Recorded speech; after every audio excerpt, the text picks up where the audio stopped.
Watu wengi wanauliza ni nini ilifanyika ndio tukapoteza father. Mimi nataka niseme kwa siku 3 tumesikitika kwamba kwa siku 3 mfululizo tulipoteza watu watatu.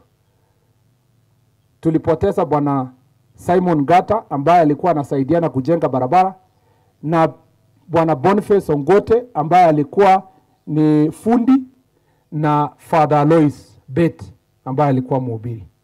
Kwa hao wote watu watatu, ningetaka kusema ni kwa nini hawa majangili walienda kupiga hawa watu watatu ikiwa pamoja na Father Alois. Ni kwa sababu kwa wiki 3 iliyopita askari wetu ama idara ya polisi imeongeza ile operation ya kuondoa wahalifu kutoka sehemu hiyo.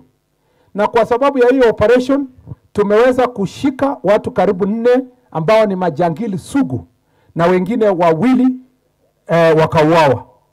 Na mmoja wao ndio alikuwa komanda yao katika sehemu hiyo.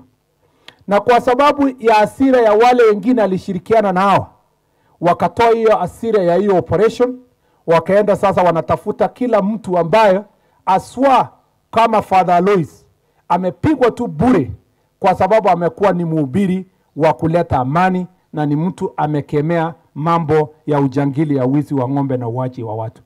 Father Alois amewawa bure.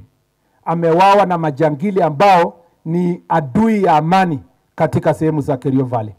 Na mimi nataka niwahakikishie ninyi Wakenya wenzangu ya kwamba kama vile tumedhibiti kupunguza kwa 50% mambo ya banditry katika Kerio Valley, tutajitahidi zaidi kwa miezi ambazo ziko mbele ndio tupeleke 50% hiyo iende ikielekea suburi, kwa sababu tunataka kumaliza mambo ya uwizi wa ng'ombe.